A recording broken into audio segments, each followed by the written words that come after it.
Ustaz Habibur نعم، Rahman. تفضل تفضل. Baik, Bismillahirrahmanirrahim.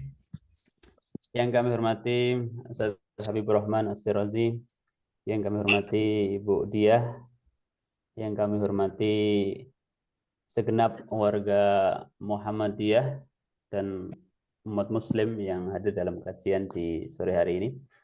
Assalamualaikum warahmatullahi wabarakatuh. Waalaikumsalam warahmatullahi wabarakatuh. Alhamdulillah Rabbil Alamin wa bihi nasta'inuhu wa nastaghfiruh wa na'udzu billahi min shururi anfusina wa min sayyiati a'malina may yahdihillahu fala mudilla lahu wa may yudlil fala hadiya lahu asyhadu an la ilaha illallah wa asyhadu anna Muhammadan abduhu wa rasuluh la nabiyya ba'dah amma ba'd. Rabbi shrah li sadri wa yassir li amri wahlul 'uqdatam min lisani yafqahu qawli amma ba'd.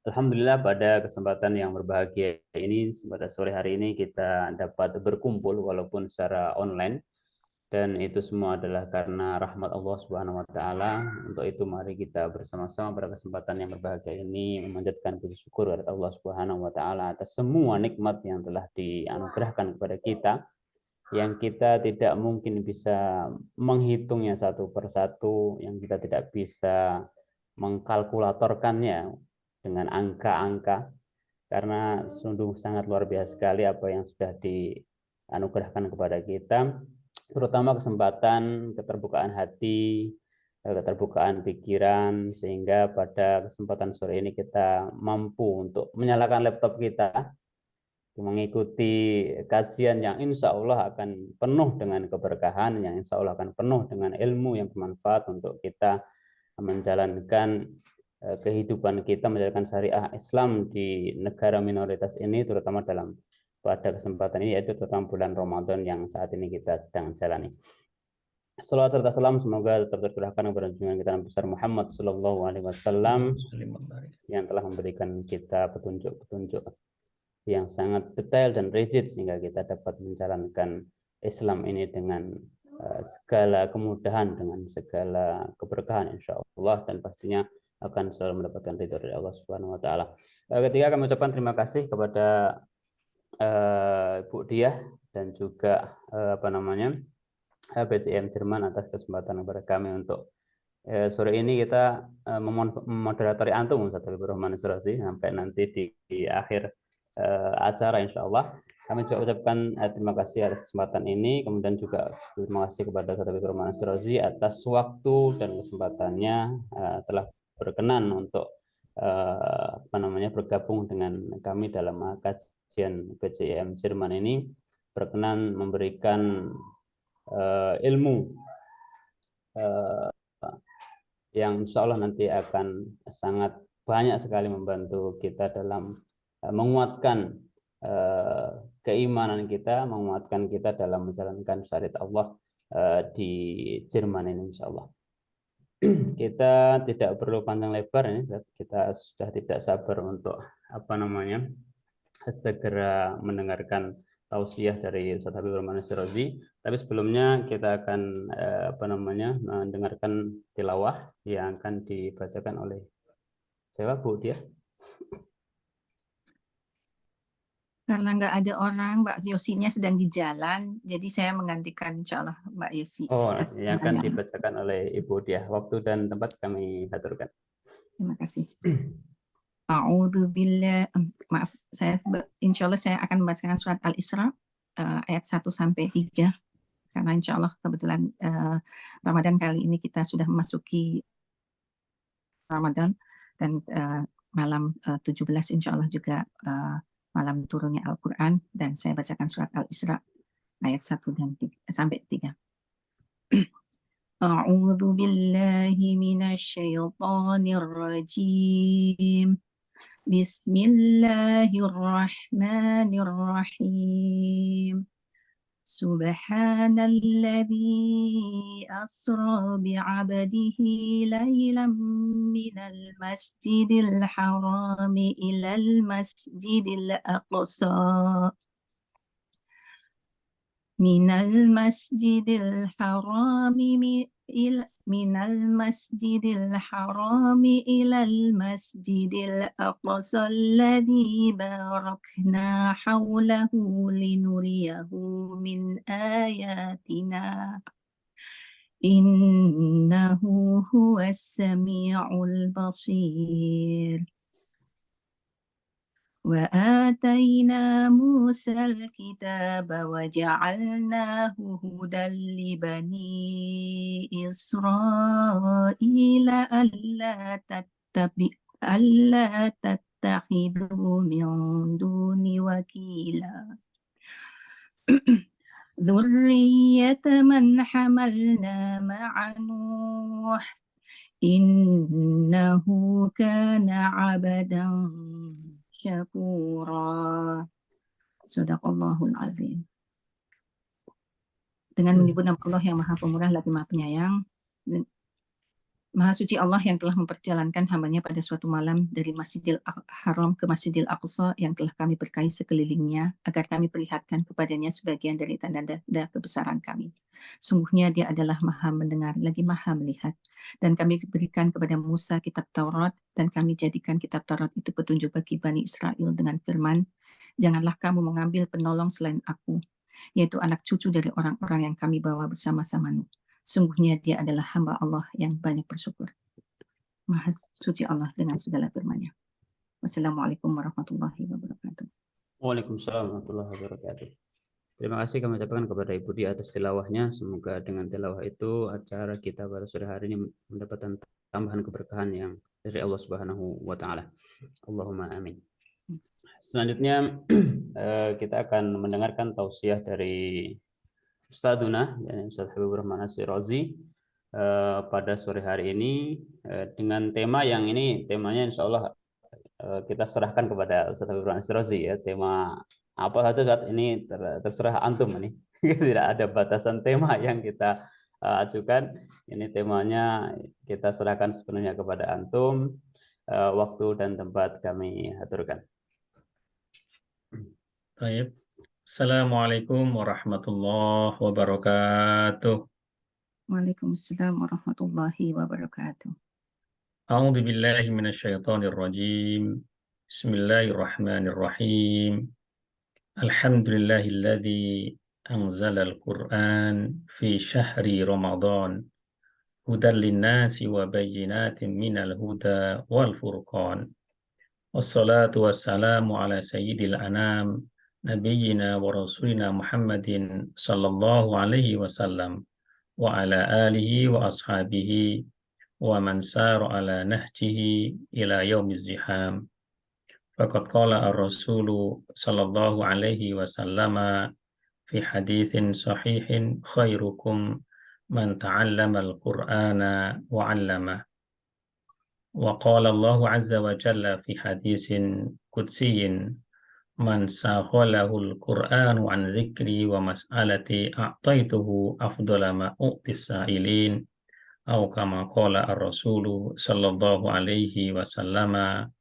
Amma ba'd. Seluruh keluarga besar PCIM pengurus cabang istimewa Muhammadiyah Jerman Raya yang saya ta'zimi, yang saya doakan semoga semuanya selalu diberi taufik oleh Allah Subhanahu wa taala, diberi inayah oleh Allah Subhanahu wa taala.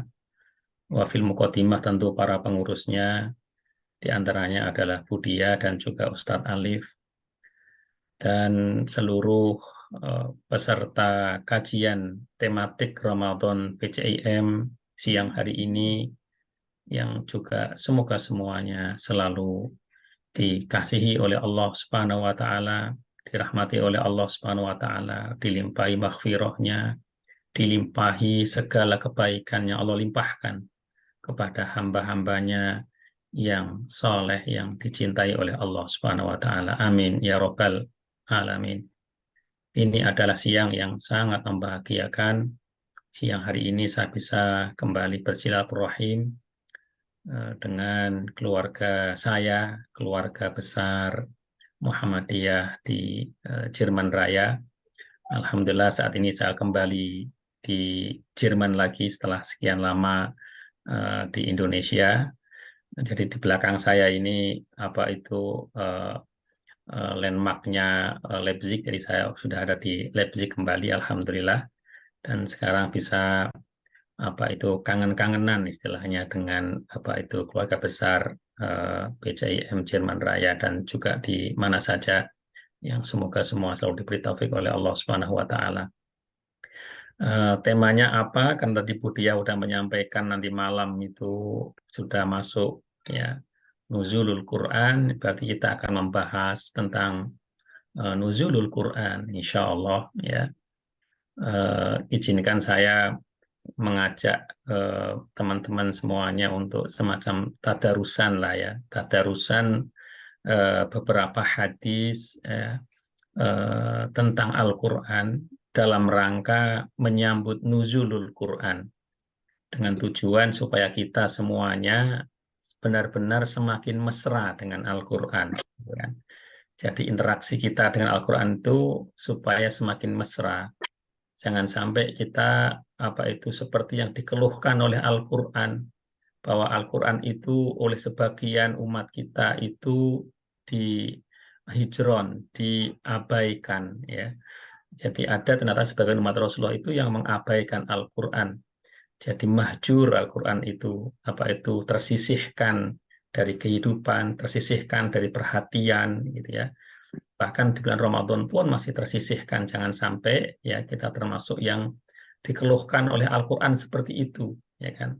Nah, semoga karena Ramadan itu adalah syahrul Quran, Ramadan bulannya Al-Quran, syahrul Ramadan alladzi unzila fihil Quran.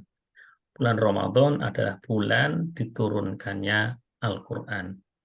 Hudal linnas wa bayyinatin minal huda wal furqan. Al-Quran itu menjadi petunjuk bagi manusia dan juga menjadi pembeda antara kebenaran dan ketidakbenaran. Jadi kalau kita mengacu pada ayat ini, sungguhnya kalau kita ditanya tentang kebenaran itu, ya kebenaran itu sebenarnya kebenaran menurut Al-Quran kalau kita sebagai seorang Muslim.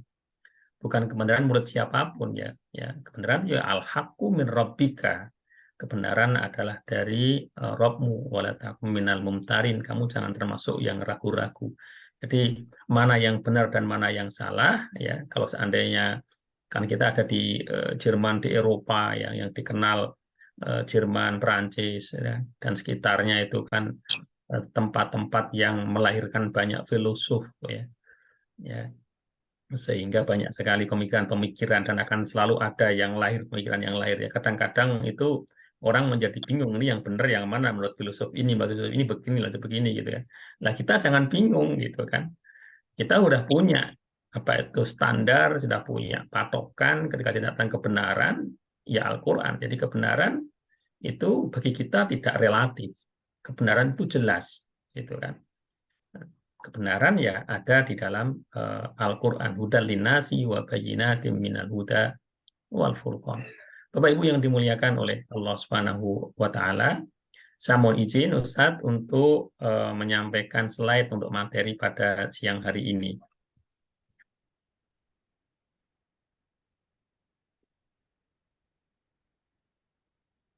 Boleh di apa supaya saya bisa ini ya, bisa sharing screen ya. Karena masih disable ini. Ustadz, Mas Lukman, Iya, sudah bisa. Bisa dijadiin host, co-host, Ustadz Kang Apik. Iya, benar.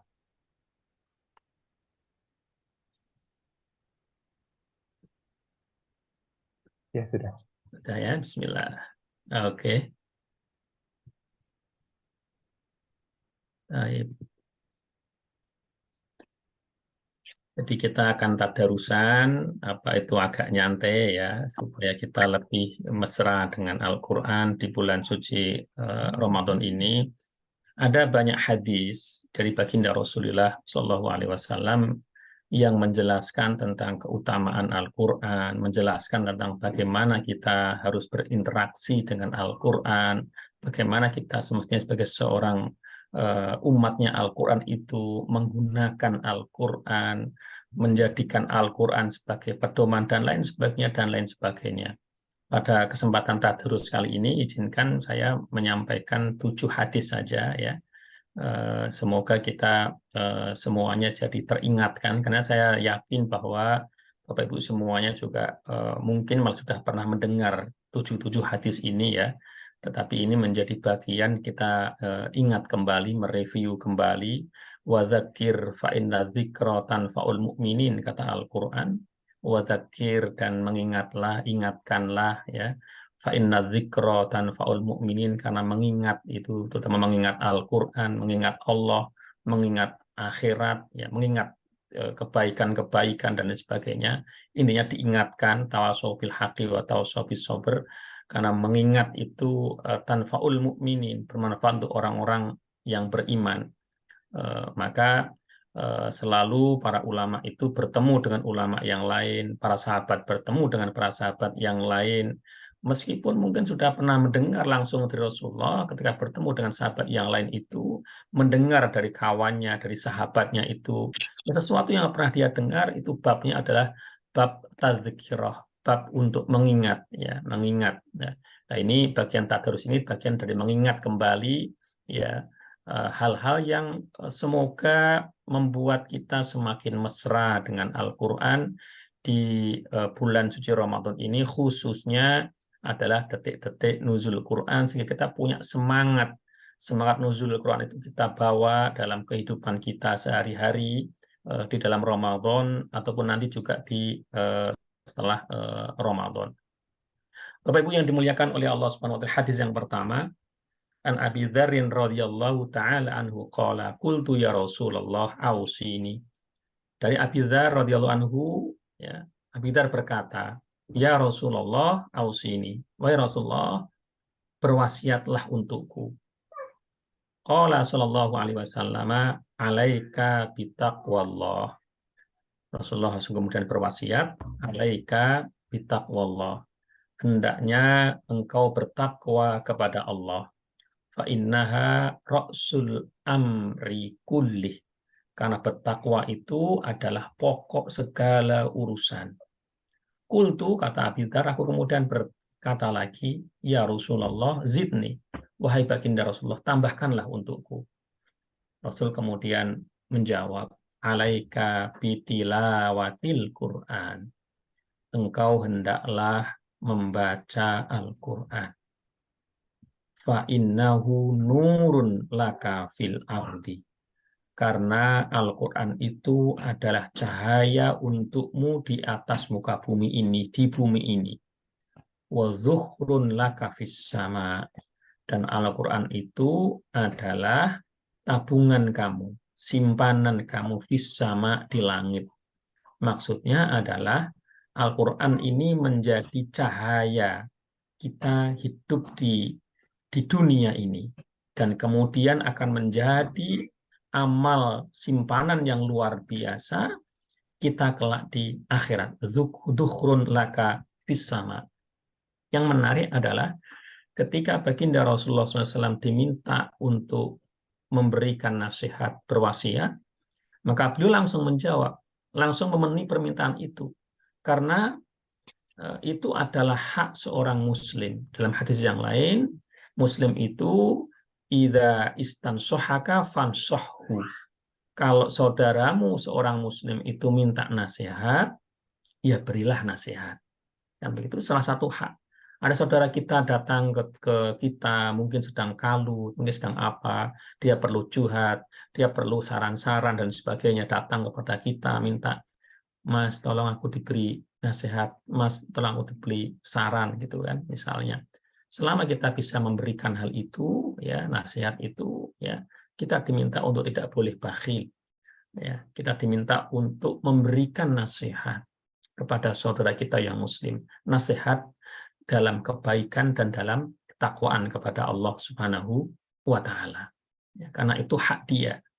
Itu hak dia. Berarti kewajiban kita, karena dia meminta haknya kepada kita, kita diminta untuk memberikan hak itu. Itu kewajiban kita berarti. Ini fikih hadisnya. Yang berikutnya adalah ketika Rasulullah diminta untuk memberikan nasihat oleh Abi Dzar, yang pertama kali dinasihatkan adalah takwa kepada Allah Subhanahu wa Ta'ala. Dan kita akan menjumpai banyak sekali ya betapa pentingnya takwa. Sampai-sampai takwa ini menjadi nasihat untuk mengajak bertakwa itu sampai menjadi rukun dan khutbah Jumat. Jadi kalau khutbah Jumat tidak ada ajakan untuk mengajak takwa kepada Allah Subhanahu wa Ta'ala, itu khutbah itu kehilangan salah satu rukunnya, ya kan? Maka bagi teman-teman yang mungkin suatu ketika nanti khutbah Jumat begitu ya, menjadi khotib begitu, itu jangan lupa untuk bawa takwa kepada Allah, itu termasuk bagian dari salah satu rukun. Karena saking pentingnya takwa kepada Allah Subhanahu wa Ta'ala. Bahkan kita diperintah oleh Allah untuk berpuasa ini juga supaya bertakwa kepada Allah Subhanahu wa Ta'ala. Nah, yang menarik, Al-Quran ini akan bisa menjadi petunjuk, ya, benar-benar maksimal petunjuknya itu bagi orang-orang yang bertakwa. Ya. Kemudian kita diperintah untuk bertakwa. Alif Lam Mim, Zalikal kitabul la raiba fihi, hudal lil muttaqin. Alif Lam Mim, Zalikal kitab, kitab itu kitab Al-Qur'an, la raiba fihi, tidak ada keraguan di dalamnya. Enggak ada keraguan sedikit pun itu dari Allah Subhanahu wa Ta'ala. Enggak ada keraguan sedikit pun bahwa semuanya isinya adalah kebenaran. Hudal lil muttaqin. Al-Quran itu menjadi petunjuk bagi orang-orang yang bertakwa. Maksudnya, hanya orang-orang yang bertakwa yang akan bisa mengambil manfaat dari Al-Quran. Hanya orang-orang yang bertakwa yang akan bisa maksimal mengambil petunjuk-petunjuk Al-Quran. Sebab dia mengimani Al-Quran itu, dia bertakwa kepada Allah Subhanahu wa Ta'ala.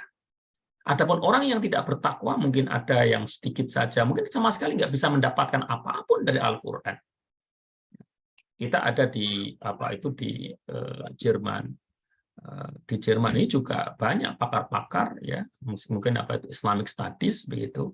Ya, dia mengkaji Al-Quran, bahkan kajiannya sangat dalam sekali. Ya kan? Bahkan mungkin orang-orang Muslim yang biasa pun akan kalah dengan para pakar yang memang khusus tentang Quranic Studies begitu ya. Ya, tapi kemudian dalam bab bagian mengambil petunjuk, ini lain lagi yang petunjuk adalah sesuatu yang akan mengantarkan dia pada kebahagiaan akhirat.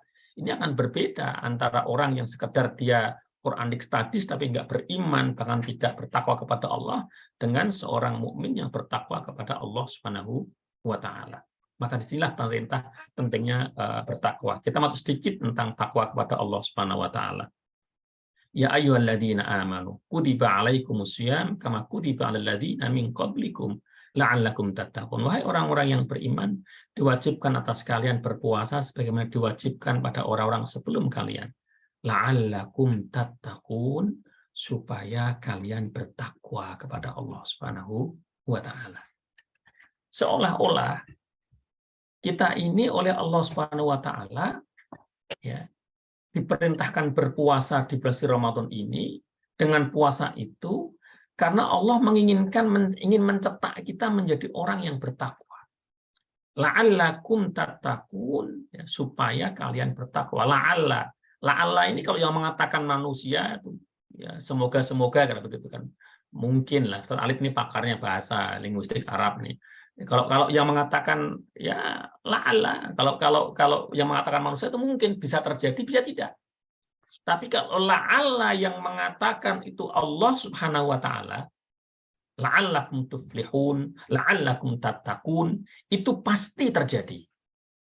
Enggak ada 50-50, mungkin terjadi, mungkin tidak, enggak. Kalau yang mengatakan Allah Subhanahu wa Ta'ala dalam Al-Quran kan banyak sekali, la'allakum tuflihun, la'allakum tattaqun. Ya. Nah, itu pasti terjadi.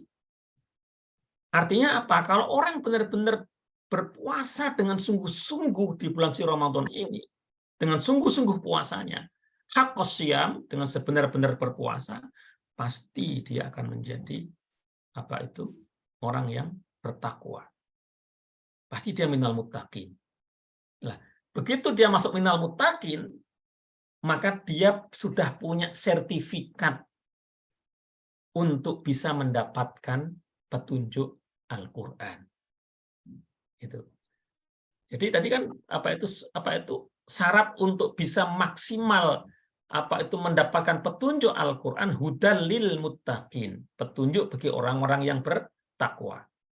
Nah, Allah kemudian supaya hambanya yang dikasih ini bisa mendapatkan yang maksimal dari Al-Qur'an, maka disiapkanlah perangkat-perangkat, berbagai macam perangkat, diantaranya adalah perangkat namanya bulan suci Ramadan untuk berpuasa, dengan sungguh-sungguh berpuasa, supaya kemudian ini hamba Allah ini la'allakum tattaqun, benar-benar bertakwa, kemudian dia sudah mendapatkan sertifikat.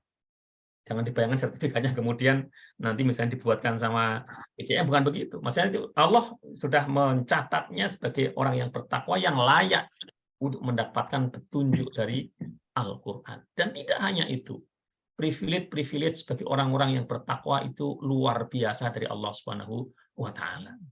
Apa definisi takwa? Yang paling mudah ya yang disampaikan oleh hampir sebagian besar para khotib Jumat itu, ya. Kalau dalam khutbah Jumat di awal-awal itu selalu mengajak untuk menjalankan semua perintah Allah dan menjauhi semua larangan Allah. Itu bertakwa, betul, dan memang begitu itu definisinya. Kalau orang itu mampu menjalankan semua perintah Allah, menjauhi semua larangan Allah, ya pasti orang yang bertakwa kepada Allah Subhanahu wa taala. Ulama ya punya definisi yang serupa, ya. At-taqwa hiyal khaufu minal jalil. Takwa adalah takut kepada Al-Jalil yang Maha Agung, takut kepada Allah Subhanahu wa taala. Itu adalah takwa. Ya. Orang yang bertakwa pasti dia punya rasa khauf, pasti punya rasa takut kepada Allah Subhanahu wa taala. Takut kalau tidak melaksanakan perintah Allah. Takut kalau melanggar larangan Allah. Takut kalau tidak dirahmati oleh Allah. Takut kalau amalnya tidak diterima oleh Allah. Takut kalau dirinya tidak dicatat sebagai hamba Allah yang dikasihi oleh Allah. Takut kalau selama Ramadan ini dia tidak mendapatkan hal-hal yang didapatkan oleh orang-orang yang dikasihi oleh Allah. Al-khaufu minal jalil. Kemudian bentuk dari khaufu minal jalil itu, ya, yang tampaknya bentuknya apa? Wal amalu bitanzil. Mengamalkan dengan kitab yang diturunkan. Nuzulul Quran, tanzil itu barang yang diturunkan, yaitu Al-Qur'an. Ya. Jadi karena ulama dulu itu kan nyastra, ya. Jadi pilihan katanya itu kita bisa juga at-taqwa hiya al-khaufu minallah, bisa aja kan begitu kan. Tapi karena sastra jadi dia begitu lam semua. Al-khaufu minal jalil wal amalu bit tanzil wal qana'atu bil qalil wal istidad li yaumir rahil, jadi lam semuanya. Khaufu minal jalil sudah, wal amalu bit tanzil mengamalkan isi Al-Qur'an. Ya, mengamalkan petunjuk Al-Qur'an. Itu ciri yang bertakwa. Ya. Jadi begitu mendengarkan Al-Qur'an, bahkan dia itu bergetar, kemudian kalau tahu maksudnya, dia diperintahkan apa, dia laksanakan perintah itu. Ada kejadian yang sangat menarik diabadikan dalam sejarah Islam, ya. Ketika diturunkan ayat tentang hijab, bahwa seorang muslimah itu harus menutup aurat ketika itu, ya. Dulu kan Al-Quran itu kan turun berangsur-angsur, ya. Al-Quran itu turun berangsur-angsur. Jadi yang tentang tanzil ini sedikit saya ulas, tapi ini nggak secara spesifik, ya. Itu bisa tema sendiri, ya, tentang yang khusus tentang turunnya Al-Quran. Jadi ketika kita bicara tentang nuzulul Quran, inna anzalnahu fi lailatul qadr, ya, syahrul ramadan alladzi unzila fil Quran, bulan Ramadan, bulan diturunkannya Al-Quran. Itu adalah waktu diturunkannya Al-Quran dari Lauhul Mahfud, ya, ila sama dunia, ke langit dunia, namanya Baitul Izzah. Jadi Al-Quran, ya, itu ada di Lauhul Mahfud. Ya. Lauhul Mahfud itu tempat di mana Allah mencatat semua hal tentang kejadian alam semesta, kehidupan dalam semesta. Dicatat semua sama Allah Subhanahu wa taala. Termasuk ada Al-Qur'an di sana, karena Al-Qur'an nanti akan diturunkan kepada umatnya Muhammad, ada Al-Qur'an. Nah, kemudian Allah menurunkan Al-Qur'an itu pada bulan suci Ramadan. Dari Lauhul Mahfuz itu diturunkan ila sama dunya, langit dunia. Di mana itu yang tahu ya hanya Allah Subhanahu wa taala dan para malaikat. Kita nggak tahu.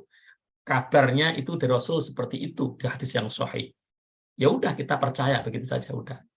Di mana sama di sana kemudian dijaga oleh malaikat.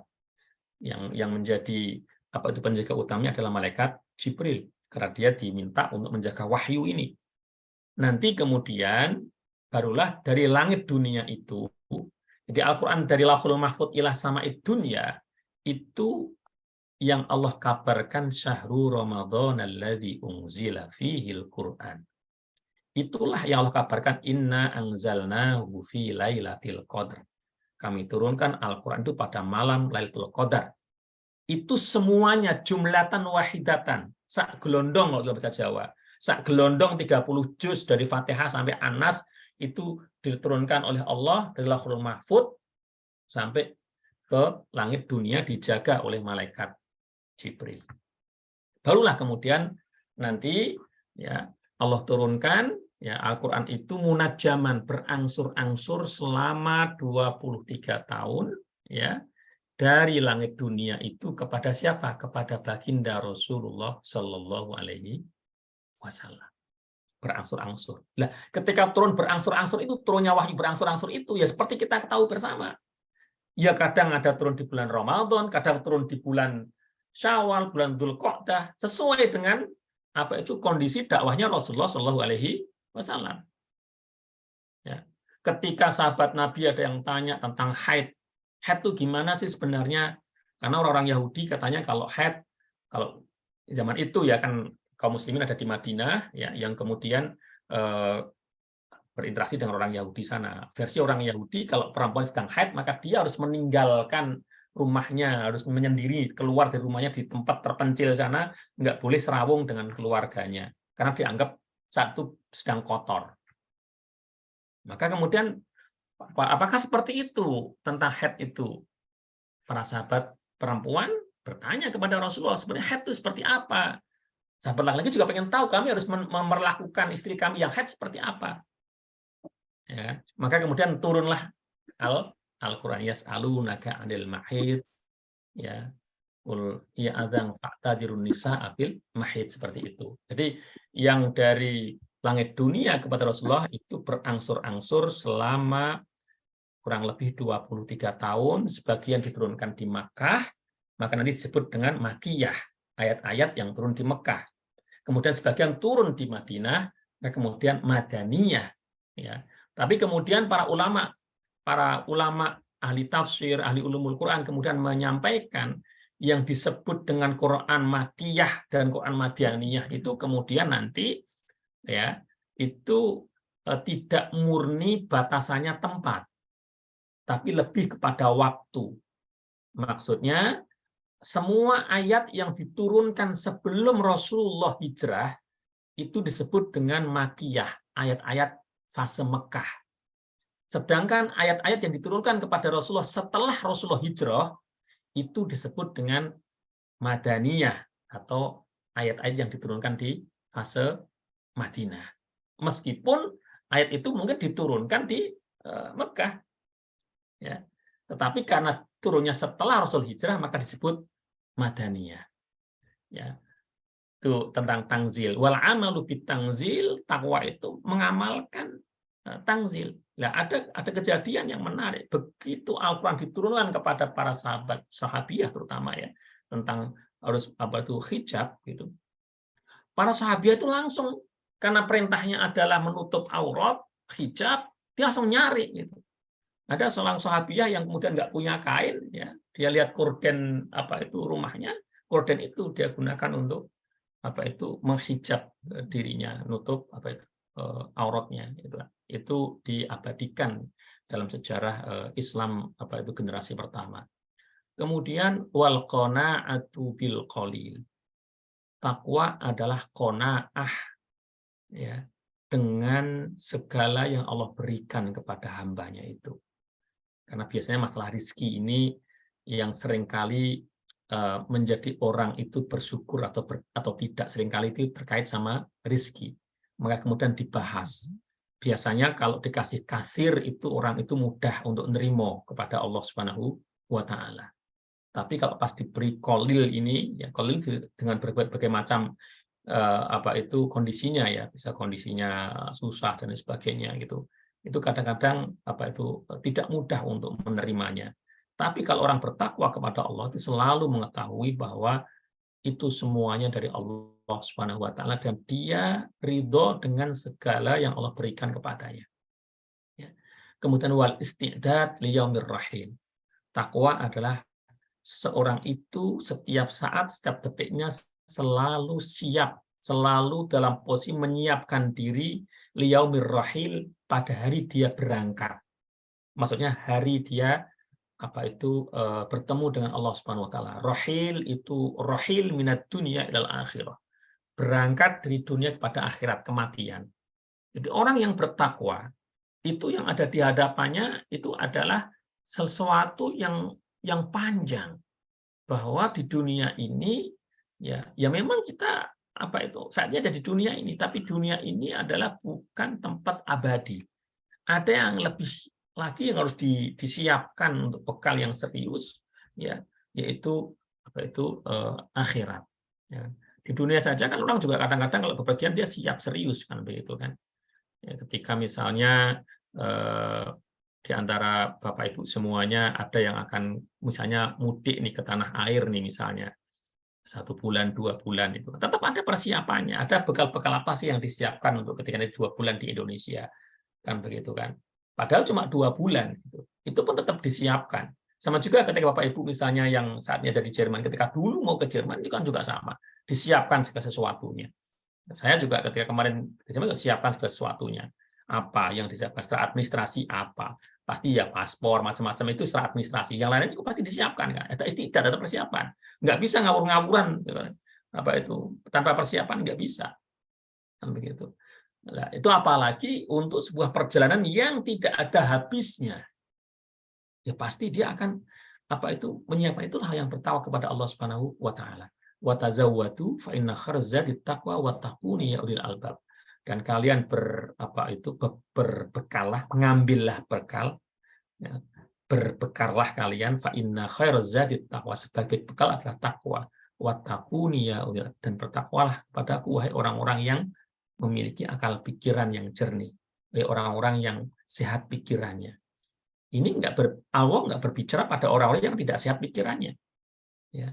Bagi orang yang sehat pikirannya, maka bertakwalah kepada Allah Subhanahu wa Ta'ala. Ambillah bekal, yaitu takwa. Takwa tadi itu yang disebutkan para ulama itu, yang mengamalkan segala yang diperintahkan dalam Al-Qur'an. Al-amal bitangzil, ya amal segala amal soleh ya. Kemudian famanittaqa wa aslaha fala khaufun 'alaihim wa lahum yahzanun.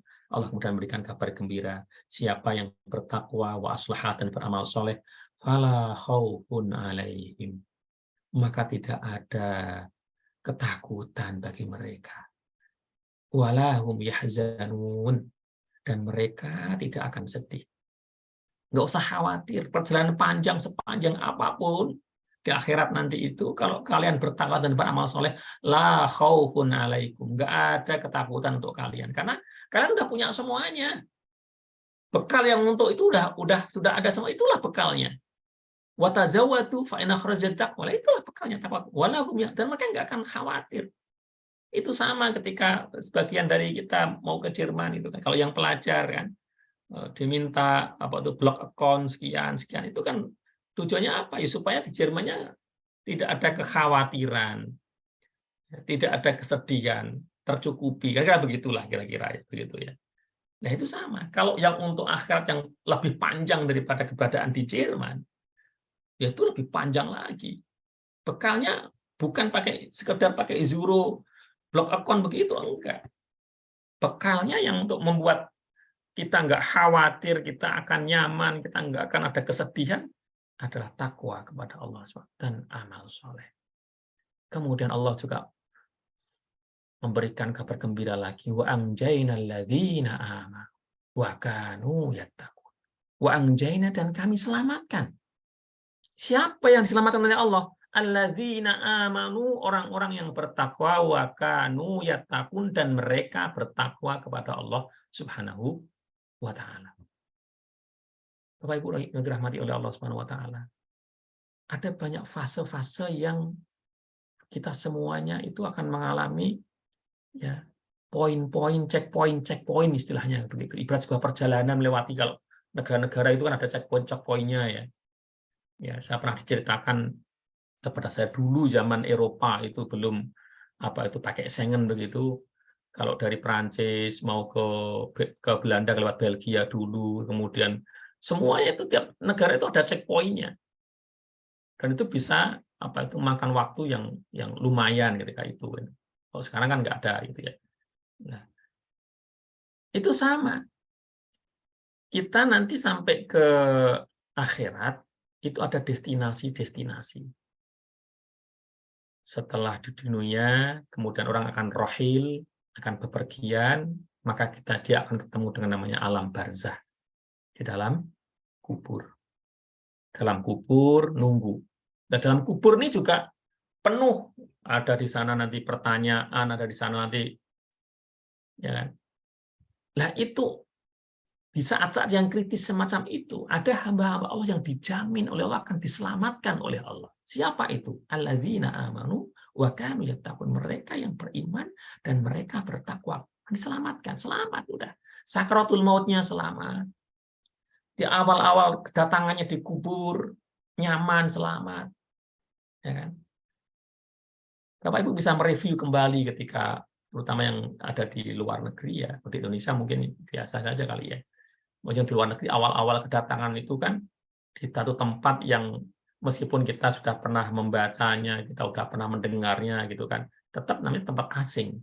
Tempat asing itu ya kita perlu penyesuaian. Kadang-kadang kita merasa gurbah, merasa asing gitu. Nah, ketika asing itu kita perlu kenyamanan. Di antara bentuk kenyamanan adalah orang yang mungkin dekat dengan kita, atau orang yang kita kenal, orang yang baik kepada kita, yang mungkin awal-awal menolong kita, bahkan mungkin awal-awal menjemput kita di bandara. Itu menjadi bagian yang buat kita merasa itminan, merasa nyaman. Nah, ketika masuk ke alam barzah, itu bisa dibayangkan itu sendirian. Sendirian ketika itu. Maka Allah sudah menjamin. Yang dijamin, mereka akan dijamin oleh Allah, akan disediakan tempat yang layak, akan selamat adalah alladzina amanu wa kanu yattaqun. Allah juga berfirman, ya. Ini untuk yang ada di dunia ini, walau anna ahlul qura amanu wa taqu la fatahna alaihim barakatim minas sama'i wal ardh. Sekiranya penduduk negeri itu beriman dan bertakwa, la fatahna alaihim barakatim minas sama'i wal ardh. Kami akan bukakan untuk mereka berkah-berkah dari langit dan di bumi. Kemudian hanya orang-orang yang bertakwa yang diterima amalnya oleh Allah Subhanahu wa taala. Kalau nggak bertakwa nggak diterima oleh Allah. Innama yataqabbalullahu minal muttaqin. Sungguhnya Allah hanya menerima. Innama, kalau ada inna pakai ada ma-nya. Allah, sungguhnya Allah hanya menerima orang-orang yang bertakwa. Yang nggak bertakwa nggak diterima oleh Allah. Kenapa? Kalau orang yang benar-benar bertakwa, maka dia juga akan ikhlas karena Allah Subhanahu wa taala. Dia akan mengamalkan Al-Quran, berarti dia amalnya akan benar. Pakai ilmu di situ amalnya. Tidak ngawur. Ya. Kemudian wattaqullahu wa'lamu annallaha ma'al muttaqin. Bertakwalah kepada Allah dan ketahuilah annallaha ma'al muttaqin. Allah bersama orang-orang yang bertakwa. Ya. Kita kalau bepergian ditemani oleh teman kita yang tahu tentang kondisi tempat itu, kota itu, kan kita nyaman. Ada temannya. Bapak Ibu kalau umroh misalnya yang belum pernah umroh itu akan merasa nyaman kalau ketika umroh sama di Saudi itu ada yang menyertai, guide, membimbing. Bahkan sudah manasik pun itu kalau di sana kadang-kadang masih ada bingungnya begitu. Kalau yang pertama, terutama yang pertama kali, ya, yang berkali-kali pun juga kadang-kadang juga masih memerlukan seorang yang menemani, kan begitu. Nah ini kalau orang yang bertakwa, yang nemenin itu langsung Allah. Dalam semua fase-fase di dunia ini sampai ke akhirat tuh wattaqullaha wa'lamu annallaha ma'al muttaqin. Allah bersama orang yang bertakwa. Jadi ya la khaufun alaihim mereka nggak perlu ada kekhawatiran apapun karena yang menyertai langsung Allah SWT. Dan itu adalah ma'al muttaqin, Allah bersama orang-orang yang bertakwa. Bala man awfa bi ahdihi wattaqa fa innallaha yuhibbul muttaqin. Ya, bala ya. Man awfa bi ahdi, siapa yang memenuhi janjinya? Kan kita kan sebelum lahir itu dijanji sama Allah. Ya kan? Ditanya sama Allah, alastu bi rabbikum, bukankah aku adalah Tuhanmu? Ya kan? Semuanya manusia itu mengatakan bala iya, kami menyaksikan, kami bersaksi bahwa engkau adalah top Tuhan kami. Manusia kemudian lahir di dunia ini. Ya kan? Lagi kemudian apa itu orang tuanya yang akan membentuk manusia yang lahir itu, fa abawahu yuhawidani au yunassirani, kan begitu. Orang tuanya itu bisa membentuk anaknya jadi Yahudi, bisa jadi Nasrani, jadi Majusi. Dan tentu juga jadi orang yang soleh, yang bertakwa kepada Allah Subhanahu wa Ta'ala. Tapi kalau orang itu tetap dia aufa bi ahdihi, memegang janjinya kepada Allah, tetap asyhadu alla ilaha illallah. Ya. Kemudian ketika datang Rasulullah, wa asyhadu anna Muhammadar Rasulullah, dan kemudian wattaqo, dan dia bertakwa, fa innallaha yuhibbul muttaqin. Sesungguhnya Allah itu mencintai orang-orang yang bertakwa. Nah, kalau mau masuk surga, ya surga itu disediakan untuk orang yang bertakwa. Buktinya wasari'u ila maghfiratin min rabbikum wa jannah arduas samawat wal ardu uiddat lil muttaqin. Cepat-cepatlah kalian itu pada ampunan Allah, kemudian cepat-cepatlah kalian itu masuk surga yang luasnya langit dan di bumi, uiddat lil muttaqin. Surga itu disiapkan untuk orang-orang yang bertakwa. Wa burizatil jahimu lil ghawin, sementara neraka itu disiapkan pada orang-orang yang tidak bertakwa, yang ghawin, yang ahli maksiat, yang nentang Allah Subhanahu wa Ta'ala. Kemudian wa uzlifat al jannatu lil muttaqin, dan surga itu didekatkan, dihadirkan untuk orang-orang yang bertakwa. Dan indahnya kita semuanya kalau kita tinggal ikut saja sebenarnya, kita semua di-planning oleh Allah, disiapkan oleh Allah dengan Ramadan ini, la'allakum tattaqun, supaya kalian semua bertakwa kepada Allah Subhanahu wa Ta'ala, supaya mendapatkan semua privilege ini. Kaum muslimin dirahmati oleh Allah Subhanahu wa Ta'ala. Dan takwa tidak bisa dipisahkan dari Al-Qur'an. Hudal lil muttaqin. Definisinya wal amalu bitangzil, mengamalkan isi Al-Qur'an orang-orang yang bertakwa kepada Allah Subhanahu wa Ta'ala. Itulah kenapa nasihat Rasulullah dalam banyak khutbahnya selalu yang paling penting adalah nomor satu bagi orang yang betul mukmin adalah bertakwa kepada Allah Subhanahu wa Ta'ala.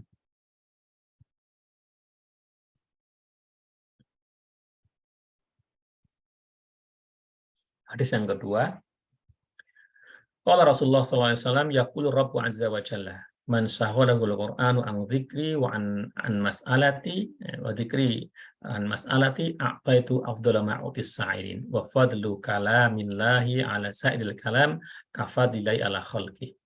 Siapa ya yang disibukkan oleh Al-Qur'an, ya, kemudian dan mengingatku, an mas'alati, siapa yang sibuk dengan Al-Qur'an, disibukkan oleh Al-Qur'an, wa dzikri, dan disibukkan oleh mengingatku.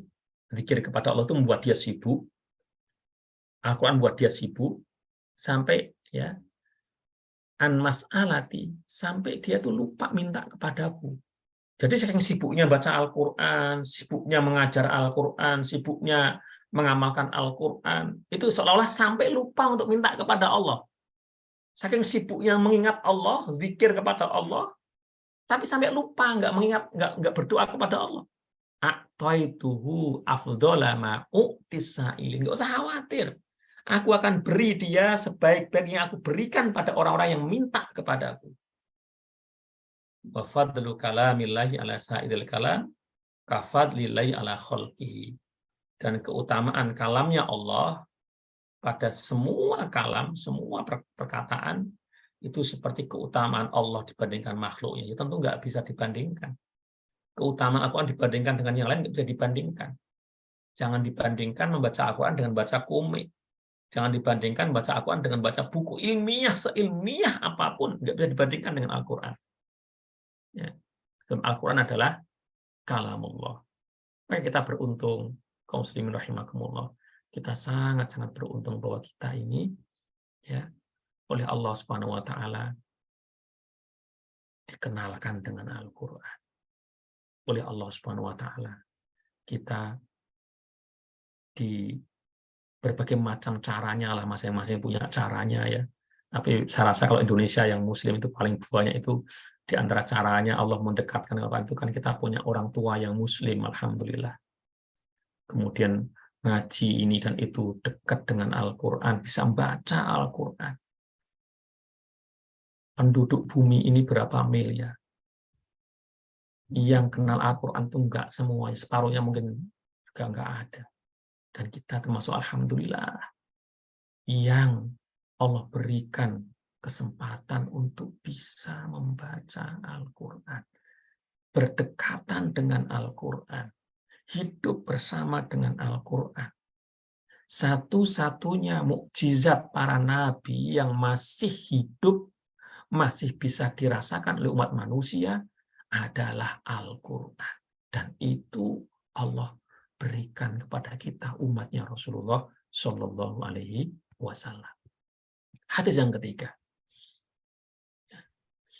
dari sahabat Nabi Abu Umamah Al-Bahili, qala sami'tu Rasulullah Shallallahu Alaihi Wasallam iqra'ul Qur'ana fa innahu ya'ti yaumal qiyamati syafi'an li ashabihi. Rawahu Muslim. Ya. Abu Umamah mengatakan, aku mendengar Rasulullah SAW bersabda, iqra'ul Qur'an, kalian semua bacalah Al-Qur'an. Fa innahu ya'ti yaumal qiyamati syafi'an li ashabihi. Karena Al-Qur'an itu pada hari kiamat dia akan datang syafi'an, memberikan syafaat, menolong li ashabi kepada para pemiliknya. Pemilik apa itu? Pada para pembacanya. Kalau orang nggak memiliki Al-Qur'an, ya dia nggak akan ada yang nolong. Tapi orang yang membaca Al-Qur'an, orang yang hidupnya bersama dengan Al-Qur'an, Al-Qur'an akan datang pada hari kiamat itu memberikan syafaat. Rawahu Muslim. Yang menarik Bapak Ibu rahimakumullah, kami ketika dulu nyantri di Mesir di Al-Azhar itu selalu kan tiap tahun itu kalau mata kuliah itu salah satu mata kuliah yang diujikan itu kan Al-Qur'an, hafalan Al-Qur'an. Kalau di Kairo Mesir itu tiap tahun pasti akan ketemu dengan hafalan Al-Qur'an. Kalau zaman saya dulu per tahun itu 2 juz. Jadi tahun pertama 2 juz, tahun kedua tambah 2 juz berarti 4 juz, tahun ketiga tambah 2 juz lagi berarti 6 juz, tahun keempat untuk bisa selesai S1 itu harus 8 juz. Ujiannya adalah lesan dan tulisan. Ya, dengan tulis ya dikasih kertas gitu. Biasanya kertasnya bentuknya kayak buku gitu ya. Ya mungkin bentuknya kayak buku itu kira-kira ada 16 atau 3 atau berapa belasan halaman itu kertas itu. Kemudian ini soalnya paling 3 itu. Soalnya 3 misalnya istamir misalnya saya qulu sufaha'u minan nas itu awalnya gitu kan. Sampai nanti ayat apa gitu. Nah itu kan kita kemudian suruh melanjutkan itu secara tertulis. Kemudian setelah itu nanti kita ada ujian namanya ujian yang secara lisan. Kita akan bertemu menghadapi syekh satu persatu gitu. Syekh itu akan minta lanjutkan ini terus gitu. Nah yang menarik kalau di Al-Azhar itu salah satu yang semacam tidak tertulis gitu. Kalau Al-Qur'an kita itu nilainya bagus, itu bisa mengatrol nilai yang lain yang mungkin itu kurang. Gitu kan. Maka kami pernah mendengar dari seorang syekh gitu kan, kamu nggak serius Qur'annya gitu. Kalau Qur'anmu bagus, Al-Qur'an saja di akhirat memberi syafaat. Fa innahu ya'ti yaumal qiyamati syafi'an li ashabi. Al-Qur'an itu pada hari kiamat akan datang memberikan syafaat pada pemiliknya. Maka aula lebih utama lagi, Al-Qur'an bisa memberikan syafaat di sini di ujian Al-Azhar ini kata saya itu. Jadi kalau misalnya semua ujian itu ada 12 mata kuliah gitu ya, ada satu mata kuliah itu sebenarnya mau nyaris tidak lulus gitu kira-kira misalnya gitu. Misal lulusnya itu nilainya misalnya harusnya 65 lulus ya, dia cuma dapat 60, berarti masih kurang 5 poin untuk lulus kan. Dilihatlah kemudian Al-Qur'annya. Seperti apa Al-Qur'annya? Kalau Al-Qur'annya hanya makbul atau apanya malah nggak lulus, dia nggak lulus. Tapi kalau Al-Qur'an ternyata mumtaz atau jejitan ya Qur'annya ini, bagus nih anaknya Qur'annya ini, maka Qur'an itu mensyafaati. Lulus ini anak ini akhirnya. Gitu. Jadi apa itu Al-Qur'an mensyafaati di akhirat itu menjadi dasar bagi apa itu syekh-syekh apa itu di Al-Azhar untuk bisa memberikan syafaat kepada para mahasiswa yang Al-Qur'annya bagus ya, untuk bisa mensyafaati nilai-nilai yang lainnya. Hadis yang ketiga. Sekarang hadis yang keempat. Qala Umar radhiyallahu anhu, Umar bin Khattab radhiyallahu anhu, ama inna nabiyakum sallallahu alaihi wasallam qad qala innallaha yarfa'u bihadzal kitabi aqwaman wa yad'u bihi akharin. Umar kemudian mengatakan sesungguhnya Nabi kan itu pernah bersabda bahwa Al-Qur'an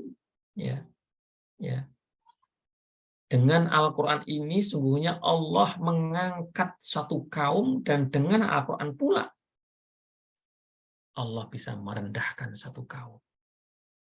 Artinya satu kaum yang mengimani Al-Qur'an akan diangkat derajatnya oleh Allah Subhanahu wa taala.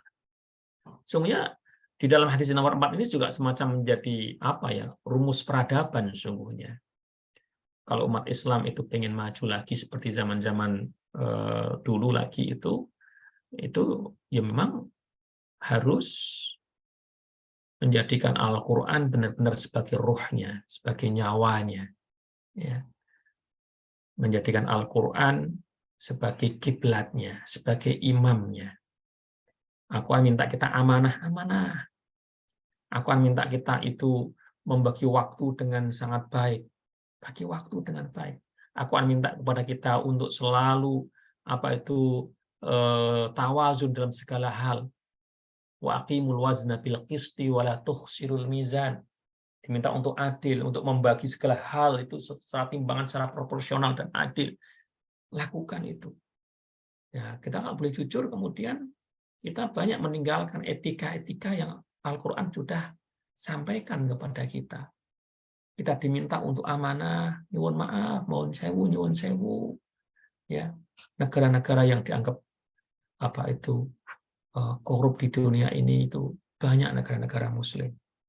Maksudnya negara dengan jumlah kaum Muslimnya itu besar, termasuk kita, Indonesia, ya kan? Semestinya kalau orang itu menggunakan Al-Qur'an sebagai pandangan hidupnya, sebagai disiplin hidupnya dengan Al-Qur'an, nggak mungkin dia itu korupsi. Di Al-Qur'an banyak sekali ayat-ayat yang meminta kita nggak boleh korupsi, nggak bisa. Bahkan ancaman juga jelas sekali. Wala ta'kulu amwalakum bainakum bil batil. Jangan kalian itu memakan harta di antara kalian dengan batil. Nggak bisa. Kita diminta untuk amanah. Ya mestinya negara-negara yang di situ adalah Muslim, mestinya negara yang paling tidak korupsi. Bahkan nggak ada korupsi harusnya begitu. Ya. Ini contoh kecil ya. Dan amanah-amanah yang lain. Karena etika-etika Al-Qur'an itu semuanya nggak ada yang tidak. Itu sesuai dengan fitrah dan semuanya baik, semuanya adil di dalam Al-Qur'an. Hadis yang kelima. An Abdullah bin Buraidah al-Aslami an abihi radhiyallahu anhu qala Rasulullah sallallahu alaihi wasallam man qara'a al-Qur'ana wa ta'allamahu wa 'amila bihi ulbisa yaumal qiyamati tajan min nuril dha'uhu misla dha'i samsi wa yuksa walidayhi khullatani la yaqumu bihima dunya fayaqulani bima kusina fayuqal bi akhdhi waladikum al-Qur'an rawahu Hakim. Ini yang mengharokati hadis ini nggak tahu nih, saya ngambil itu kadang-kadang harokatnya nggak benar. Rasulullah SAW bersabda, siapa yang membaca Al-Qur'an wa ta'allamahu, dia mempelajari Al-Qur'an, wa amila bihi, dan dia mengamalkan isi Al-Qur'an, ulbisa yaumal qiyamati tajan min nur. Jadi pada hari kiamat orang yang mengamalkan Al-Qur'an, kemudian mempelajari Al-Qur'an, mengajarkan Al-Qur'an, mempelajari Al-Qur'an, mengamalkan isi Al-Qur'an, itu Allah akan tidak hanya sekedar syafaat tuh tadi di depan sudah. Tidak hanya itu, bahkan akan diberi mahkota dari cahaya orang itu. Yang cahayanya itu misla dhau'is syams. Cahaya itu seperti cahaya matahari, Masya Allah. Wa yuksa walidayyu khullatan. Kemudian apa itu kedua orang tuanya itu diberi jubah ya, dari perhiasan ya, la yaqumu bihimad dunya, yang tidak bisa dibandingkan dengan dunia.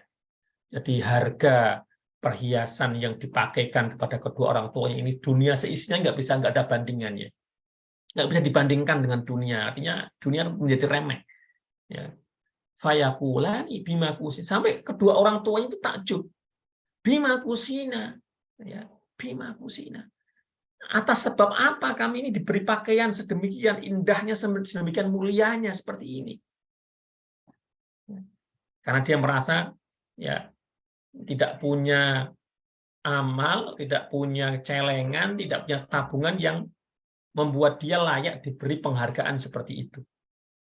Fayuqal, kemudian dikatakan kepada kedua orang tuanya itu, bi'ahdi waladikumal Qur'an. Ini semuanya diberikan kepada kalian karena sebab anak kalian itu memegang Al-Quran. Masya Allah. Disinilah menjadi penting bagi kita semuanya untuk mendekatkan anak-anak kita kepada Al-Quran.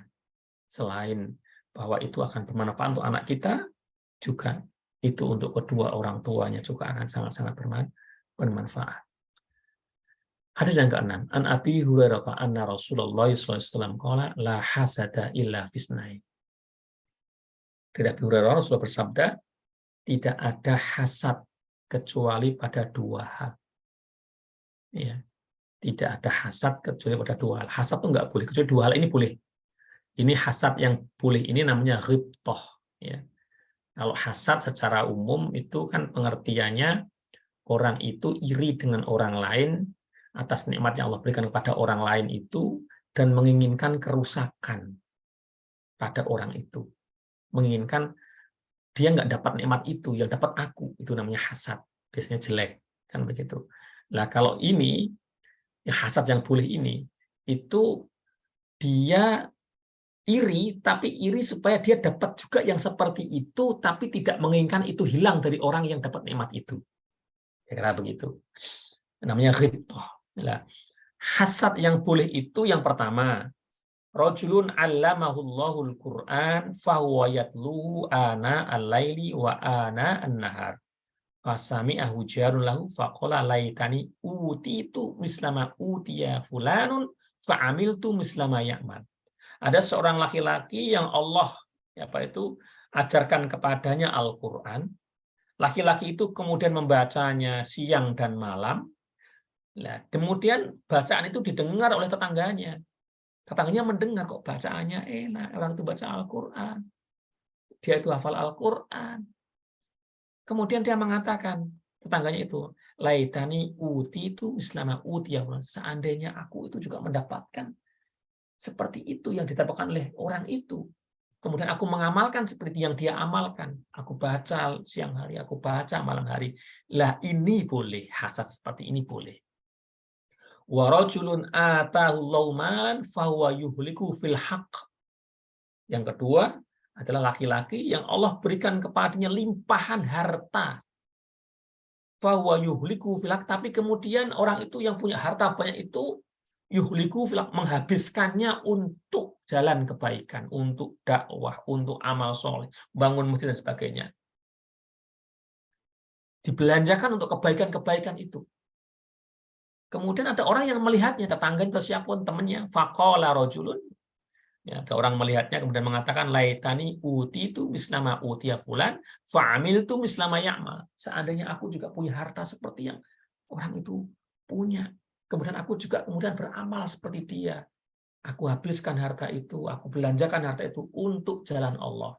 Lah, ini hasad yang seperti ini diperbolehkan oleh Rasulullah Shallallahu Alaihi Wasallam. Rawahul Bukhari. Jadi Quran ini menjadi nikmat yang kita boleh hasad. Hasad pada orang yang punya Quran supaya kita bisa seperti dia.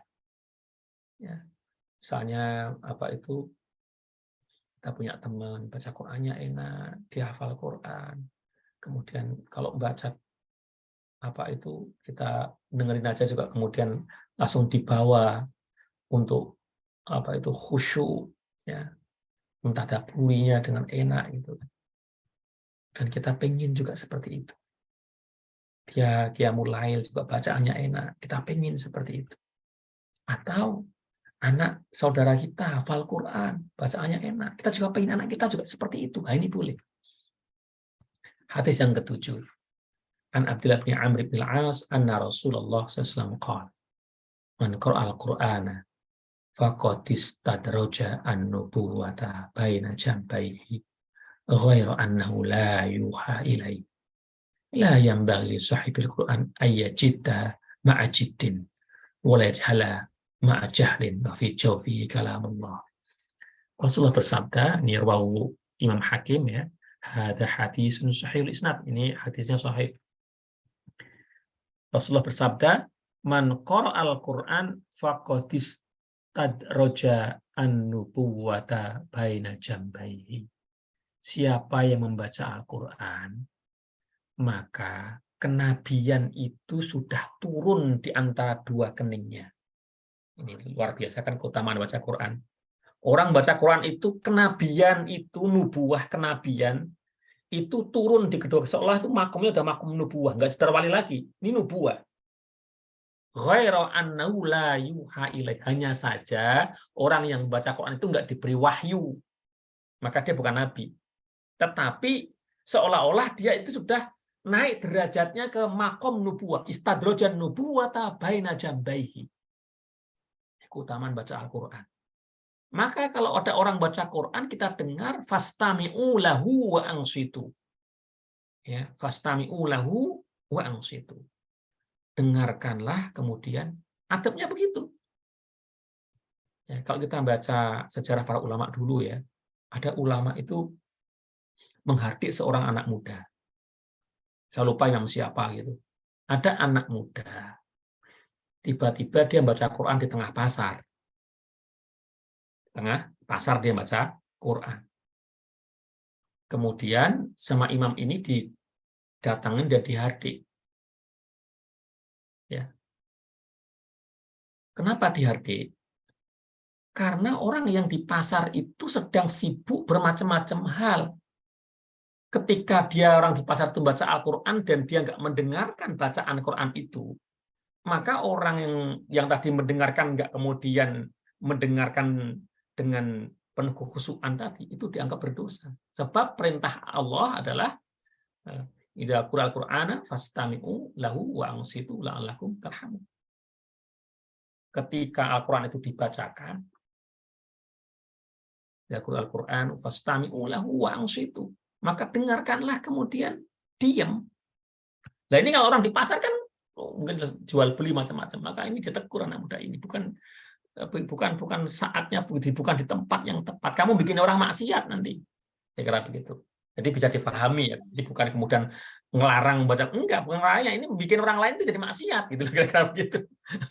Jadi maksiat gitu kan. Kenapa? Karena orang baca Quran itu posisinya dia bersama dengan Al-Quran itu harus didengarkan. Nah, ini hati-hati kita. Ya, hati-hati. Dalam konteks kita nggak boleh meremehkan Al-Quran.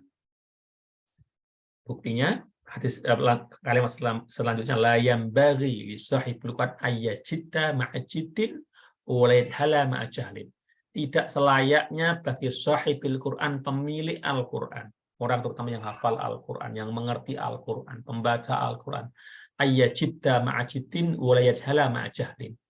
Saya pernah membaca syarahnya di sini, maksudnya nggak boleh orang baca Quran itu ikut guyon-guyon bareng orang yang suka guyon-guyon, ikut foya-foya sama orang yang foya-foya, orang ikut jadi bodoh bersama dengan orang yang bodoh. Maksudnya pembaca Al-Quran, umatnya Al-Quran, lo yang punya Al-Quran itu harus yatakhallaq bi akhlaqil Quran, sebisa mungkin berakhlak dengan akhlaknya Al-Quran, beradab dengan adab-adab seorang pemilik Al-Quran. nggak boleh nggak layak gitu. Layambangi nggak layak, kemudian ikut nyun sewu ada temannya dugem, melu dugem, nggak layak itu. Ada temannya ghibah, ada temannya suka nyinyir di media sosial, ikut-ikutan yang seperti itu, nyinyir juga, nggak layak. Pemilik Al-Quran nggak layak. Wa fi jaufihi kalamul, padahal dalam dirinya, dalam dadanya ada kalamullah. Bapak Ibu yang dimuliakan oleh Allah Subhanahu wa Ta'ala, itu 7 hadis yang kita tadarusi pada siang hari ini. Semoga kita semuanya ya bisa mendapatkan cahaya dari 7 hadis tersebut dan bisa teringatkan kembali, menambah kita semakin cinta dengan Al-Quran, menambah kita semakin merasakan betapa kita beruntung kita bersama dengan Al-Quran. Kemudian kita punya semangat untuk semakin mesra dengan Al-Quran, semangat untuk mengikram, memuliakan Al-Quran, karena kita saat ini ada di bulan Al-Quran, Syahrul Ramadan alladzi unzila fil Quran, dan malam 17 Ramadan oleh para ulama, ya, meskipun juga ada perbedaan pendapat ya, di Indonesia dan di banyak negara itulah malam yang disebut sebagai malam diturunkannya Al-Quran. Hadza wa astaghfirullah li wa lakum wallahu yahdina jami'an ila sabilir rasyad. Amin amin ya rabbal alamin. Nasrun minallah wa fathun qarib. Assalamualaikum warahmatullahi wabarakatuh.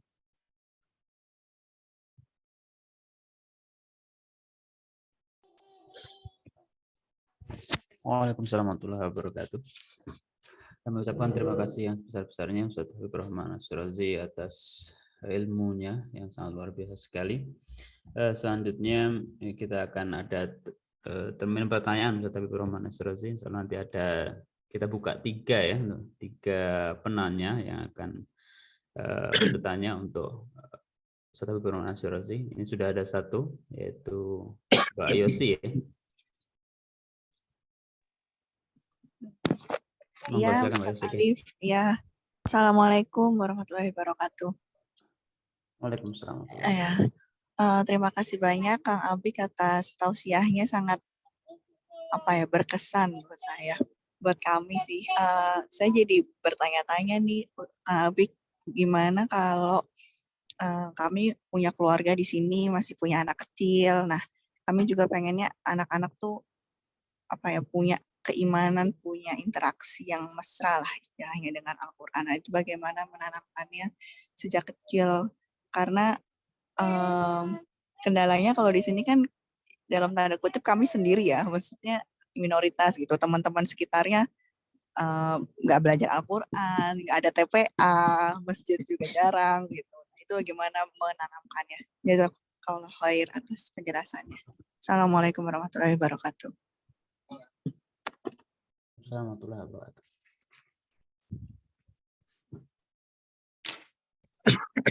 Ini langsung dijawab aja. Langsung aja, Tayyib. Ibu Yosi, ini juga yang sekarang saya rasakan ya, kalau saya di Indonesia itu depan saya langsung masjid itu. Di anak dicul aja itu udah, kita nggak usah khawatir depan rumah saya itu masjid gitu. Sekarang itu terasa ketika bawa keluarga, bawa anak gitu kan, ya tidak seperti di Indonesia, tapi mungkin yang bisa saya sampaikan adalah ketika kita ada di tempat seperti di Jerman atau negara-negara yang memang tidak seperti kalau kita di Indonesia yang kita mayoritas ya, ada di mana-mana, ada TPA macam-macam. Nah, akhirnya itu adalah anak dekat dengan orang tuanya ya. Anak itu melihat apa yang dilakukan oleh orang tuanya, ayah ataupun ibu itu. Dan ada penelitian menarik juga itu. Teman-teman psikolog itu saya diberitahu oleh seorang psikolog itu bahwa ada penelitian bahwa ayah itu punya potensi besar ya untuk mempengaruhi, bahkan mempengaruhi besok itu anak itu mau berprofesi seperti apa. Ya, terutama di dua hal ya. Ini terutama untuk kaum ayah ini, untuk bisa dicatat ini.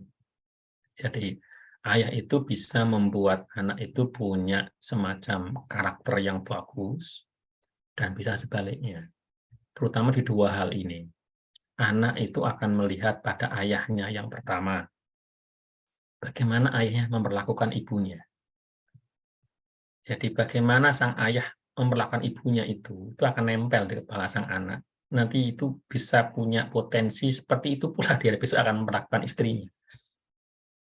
Maka kalau sang ayah itu bagus memperlakukan ibunya, nanti anaknya itu juga akan punya sikap yang sama. Yang berikutnya adalah ini kajian psikolog ini. Yang berikutnya adalah terkait sama tadi yang saya sampaikan itu. Besok mau berprofesi seperti apa? Karena yang paling dekat yang dia lihat itu adalah ayahnya. Ketika ayahnya itu seorang pemusik, ya, itu kemungkinan besar. Meskipun mungkin bisa enggak juga, tapi banyak sekali para pemusik itu anaknya jadi pemusik juga. Gitu. Lihat aja lah di Indonesia itu. Ya 24 jam kok lihat ayahnya seperti itu kok. Dan kemudian dia merasa itu enjoy gitu kan. Maka wajar kalau misalnya kiai gitu, anaknya juga akan jadi kiai juga. Karena lihatnya seperti itu, ayahnya ngaji dan sebagainya gitu kan. Itu Kiai Alif juga besok anaknya kiai juga ya. Ya kan? Ya, karena lihatnya seperti itu. Petani biasanya gitu kan, kecuali nanti kemudian anaknya ke tempat lain gitu ya. Tapi seringkali kan dia lihat, oh begini ya caranya ya, begini caranya ya, begitu ya. Ini apa itu? Yang berikutnya mungkin saya nambah ini itu adalah cara beribadah. Itu sregep dan tidaknya ibadah. Sregep itu bahasa Jawa ya, rajin dan tidaknya. Jangan-jangan dari luar Jawa kan. Rajin dan tidaknya anak beribadah itu kadang-kadang juga melihat dari kedua orang tua, khususnya adalah ayah. Ya. Lihat ayahnya rajin ke masjid. Itu biasanya anak akan. Dan ketika nanti besar itu dia akan teringat seperti apa ayahnya itu. Ketika ayahnya malas-malesan, sang anak itu punya tabrir, punya justifikasi, dia akan nyaman kalau malas-malesan. Ayahku juga begitu kok dulu kok. Ayahku juga begitu kayak gitu kan. Nah, ketika ditanya tadi seperti ini, maka apa itu cara mungkin ya Yosi ya, cara yang terbaik itu memang keteladanan ya, keteladanan. Maka mari sesibuk apapun ya kita luangkan waktu untuk interaksi dengan Al-Qur'an. Ya, syukur-syukur kalau tiap hari ada waktu untuk apa itu berinteraksi dengan Al-Qur'an. Anak yang bisa melihat tidak hanya Al-Qur'an saja ya, termasuk apa itu ibadah itu. Anak itu dia akan melekat dalam hatinya ketika melihat ayahnya, ibunya, yang bahasa Jawa itu ngelilir ya, tengah malam bangun gitu, bangun misalnya mau ke kamar kecil, tapi ternyata di ruang tamu dia lihat ayah ibunya sholat tahajud bersama. Itu pasti sang anak akan teringat terus, itu, oh ternyata ibuku, ayahku kalau malam itu ibadah. Ketika apa itu duha, sering dilihat juga sholat duha. Jadi itu tanpa banyak kalimat, banyak kata, dia akan apa itu ikut, gitu kan? Karena memang madrasah yang paling efektif memang sebenarnya ada di rumah. Madrasah yang paling efektif. Jadi memang kalau di kondisi yang seperti sekarang ini itu tinggal kuat-kuatan itu. Kalau apa itu istilahnya energi dari rumahnya itu positif dan kuat, Pak, insya Allah lah, gitu kan. Nanti anak juga insya Allah akan apa itu ikut ya. Jadi apa itu orang tua yang semestinya apa itu punya apa itu desain lah untuk apa itu anaknya, waktu dan lain sebagainya, gitu kan. Ya pasti semua kita punya kesibukan, itu sudah pasti ya. Tapi bagaimana kemudian di tengah-tengah kesibukan itu kita itu tidak melupakan hak anak kita untuk mendapatkan kemuliaan-kemuliaan yang dihamparkan oleh Allah Subhanahu wa taala ya, dan disampaikan dengan sangat detail dan jelas oleh baginda Rasulullah Shallallahu alaihi wasallam. Allahu a'lam bishawab. Terima kasih Saudara Burman. Semoga kita semua, terutama bapak-bapak ini, bisa menjadi teladan yang baik untuk anak-anak kita, terutama di negeri minoritas ini yang sebagaimana sampaikan Mbak Yosi tadi, banyak sekali tantangan-tantangan yang bisa pelan akan mengikis apa yang sudah kita tanam di anak kita. Semoga itu tidak terjadi pada generasi kita di Jerman ini. Allahumma amin. Mbak yang keduanya dari Ibu Mbak Diah. Mbak apa Ibu ya? Ibu Diah nih, monggo waktunya. Ya, terima kasih. Terima kasih Kang Apik atas tausiahnya hari ini. Masya Allah, banyak sekali ilmu yang baru yang saya dapatkan. Saya mendengarkan hadis ini langsung disampaikan oleh Kang Apik. Buat saya, meskipun saya sudah sejak awal selalu berusaha mendidik anak untuk selalu dekat dengan Al-Quran. Sejak kecil juga saya kirim ke masjid. Namun setelah mendengarkan ini rasanya ada hal di mana mungkin saya kurang yang tadi penjelasan dari takwa.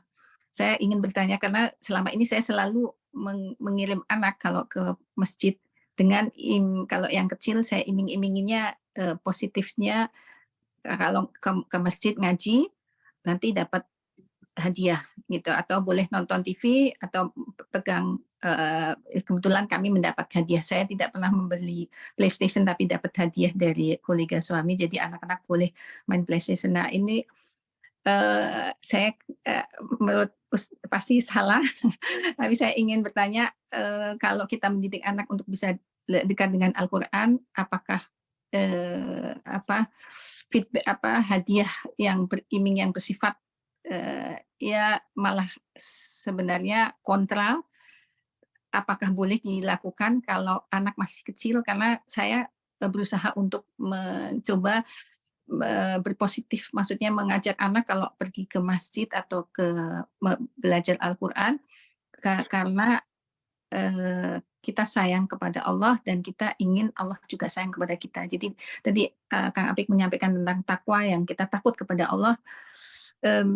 Sejauh mana atau umur berapa seharusnya kita menekankan kepada anak akan ketaatan itu, bahwa taat itu kita takut kepada Allah, dan rasa itu bisa kita berikan ke anak mulai umur berapa? Karena menurut saya kalau anak kecil ditakutin begitu, saya pengalaman pribadi malah nggak mau pergi ke masjid atau nggak mau ngaji karena kalau yang kecil sampai 5 jam.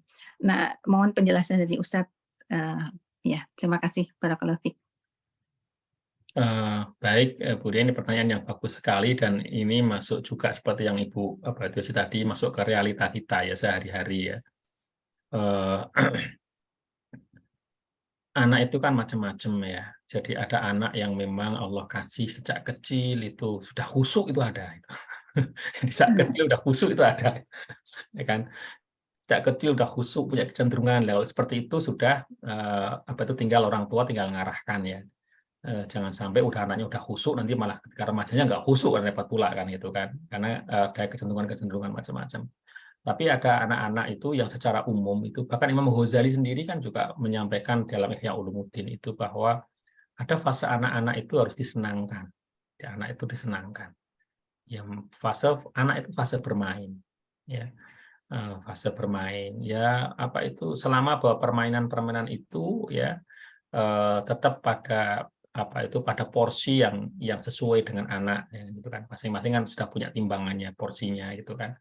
Apalagi di zaman sekarang itu, dan yang saya lakukan hampir mirip dengan yang Bu Diah lakukan saat ini ya. Kita itu bisa di Indonesia gitu ya, di Indonesia meskipun depan ke masjid itu kita nggak mungkin kita bikin anak itu benar-benar steril gitu. Bisa kita lakukan, tapi masalahnya di luar kan nggak steril. Bisa tanpa TV, tanpa apapun itu bisa. Tapi problemnya begitu dia nanti keluar ke rumah budinya, ke rumah bulenya, kemudian dia bertemu dengan sepupu dan sebagainya, mungkin teman-temannya gitu kan. Justru kalau kemudian dia merasa di rumah kita itu nggak asik, malah lebih asik di rumah budinya, kan repot pula kan kita kan. Lebih kerasan di sana kan akan menjadi repot. Jadi kalau ketemu kita ini menjadi ketemu sama istilahnya bahasa Jawa itu tukang maidu gitu kan. Ini salah. Kalau ketemu Bapak, ketemu Umi, ketemu salah terus gitu. Mending ke bude deh, boleh nonton ini ya. Ini kan repot gitu kan. Maka ya memang saya juga melakukan hal yang sama, yang semoga aja juga ini di ranah yang benar ya. Artinya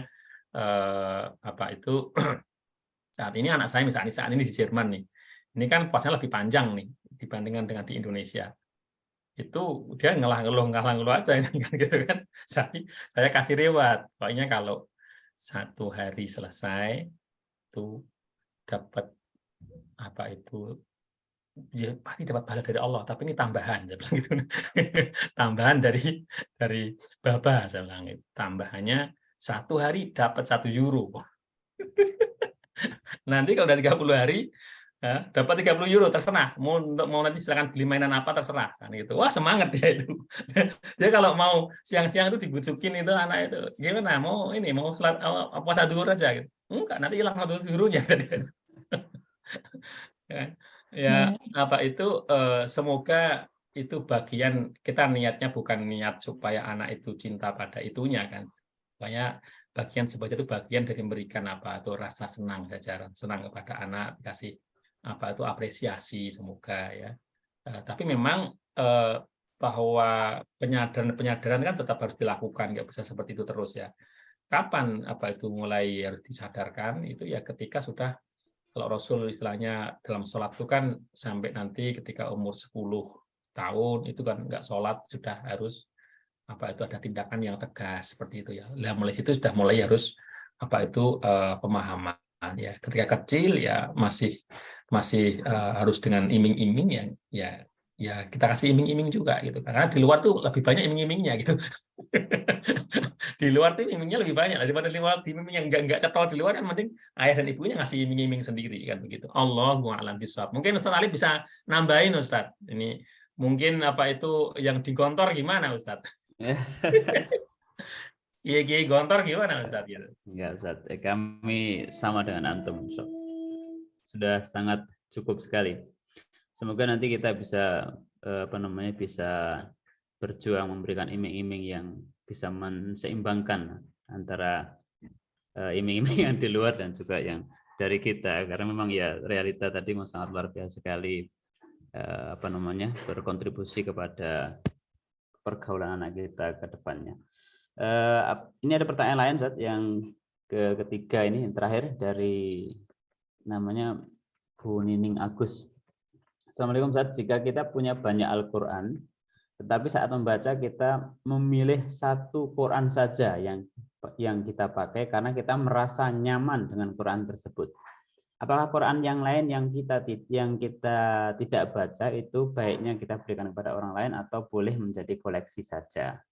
Apalagi saat ini kita juga bisa membaca lewat gadget sehingga semua Quran tidak bisa kita pakai secara sehingga tidak semua Quran bisa kita pakai. Taib, langsung saja jawabannya. Jadi kalau memang ada satu yang kita nyaman dan kita merasa cukup, kita punya yang lain gitu ya. Kalau bisa manfaatkan oleh orang lain sehingga orang lain itu bisa mendapatkan mushaf, dia bisa ibadah kan malah pahalanya malah semakin banyak kan. Itu mungkin lebih baik ya. Lebih baik kalau sekedar hanya menjadi koleksi kan gitu kan. Jadi kalau itu ada di tangan orang lain itu kemudian menghafalkan Al-Quran kan berarti ibu menjadi salah satu penyebab wasilah orang lain hafal Al-Quran, dan pahalanya akan terus mengalir selama orang itu kemudian ya menghafalkan Al-Quran, membaca Al-Quran. Begitu pula ketika dibaca ya. Allahu a'lam bishawab. Terima kasih Ustaz. Saya kira ini pertanyaan terakhir dari majelis kita sore hari ini. Kemudian sebelum penutup kami mohon kepada Ustaz Habibur Rahman Asyirazi untuk berkenan memimpin doa agar supaya majelis kita mendapatkan tambahan keberkahan waktu dan tempat kami aturkan. Baik, Bapak Ibu rahimakumullah, mari sama-sama kita sepenuhnya hadirkan hati kita, pikiran kita, jiwa kita kehadirat Allah Subhanahu wa taala. Kita minta di bulan yang suci ini, di waktu yang penuh barokah ini. Semua waktu di Ramadan, siang, malam, pagi, sore, semuanya waktu yang penuh barokah, mustajab. Apalagi di sore hari ya kita menjelang tidak lama lagi kita akan berbuka puasa. Ini waktu yang penuh barokah. Kita minta kepada Allah kebaikan dunia dan kebaikan akhirat. Rasulullah mengingatkan, innallaha la yasma' du'a qalbin ghafil. Allah tidak mendengarkan doa orang yang hatinya lalai ketika berdoa. Jadi kalau kita berdoa tapi hati kita tidak tertuju kepada Allah, kemana-mana didengarkan aja tidak, apalagi dikabulkan. Maka mari kita sama-sama bulatkan seluruh pikiran, jiwa kita ke hadirat Allah Subhanahu wa taala, minta kebaikan dunia dan kebaikan akhirat. Al-Fatihah.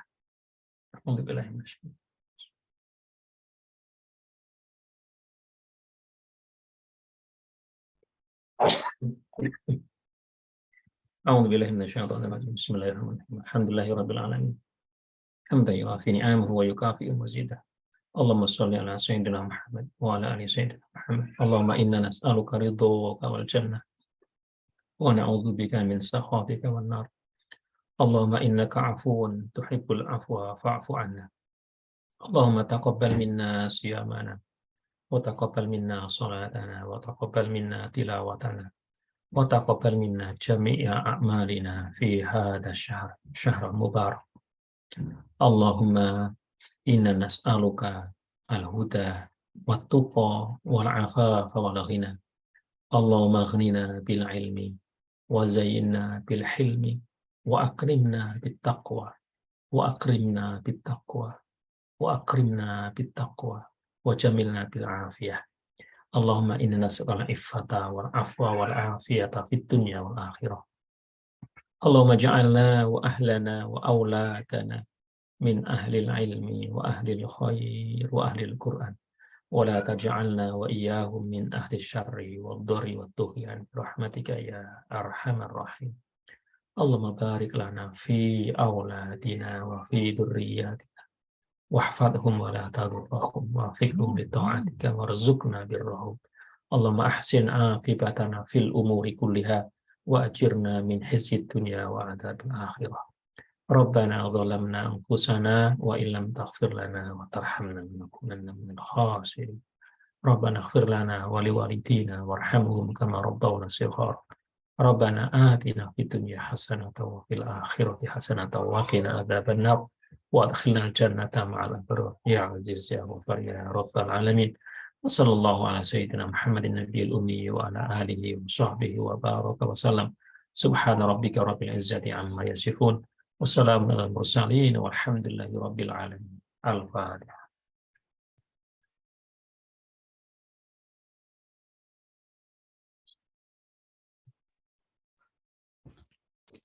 Alhamdulillahirrahmanirrahim. Terima kasih Ustaz Habibur Rahman atas doanya. Semoga kita mendapatkan ridho dan barokah dari Allah Subhanahu wa taala.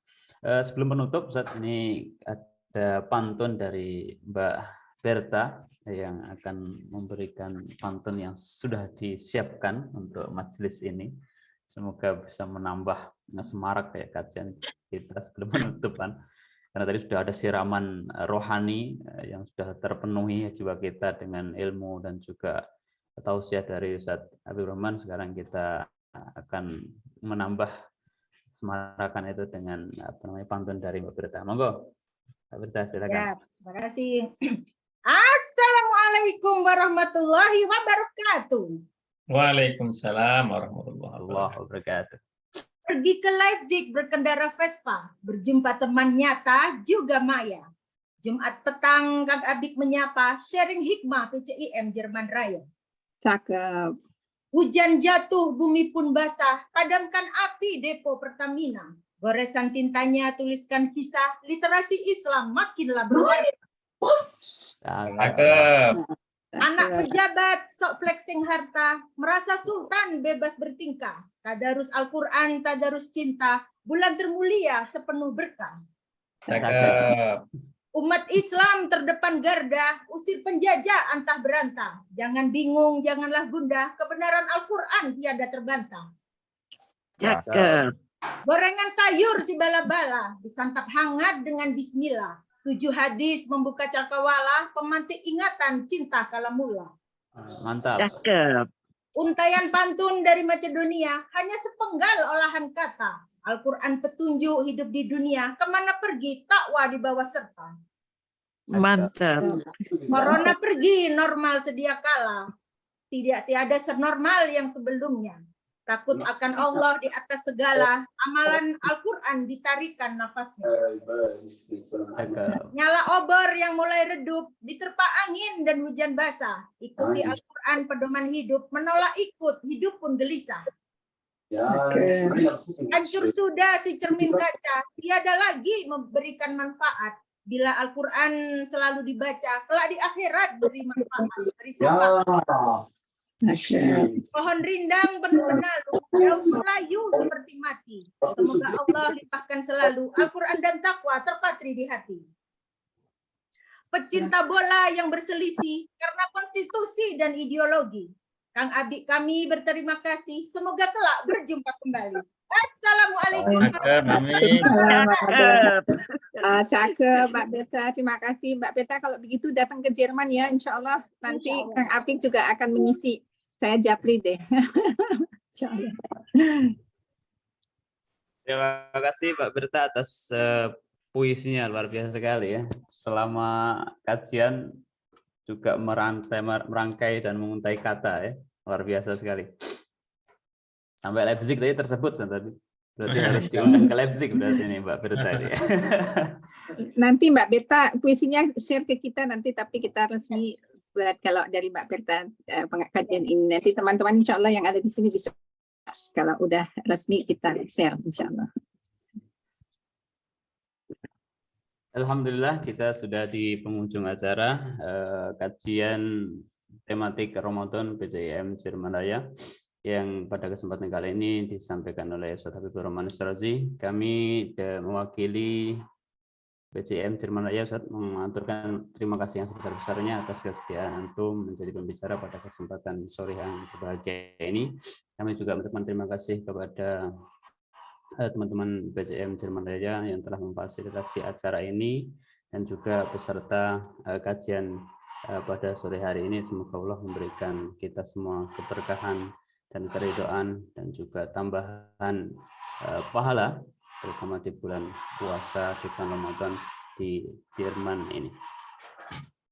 Akhirul kalam nasallallahu wa qarib. Akhirul kalam assalamualaikum warahmatullahi wabarakatuh.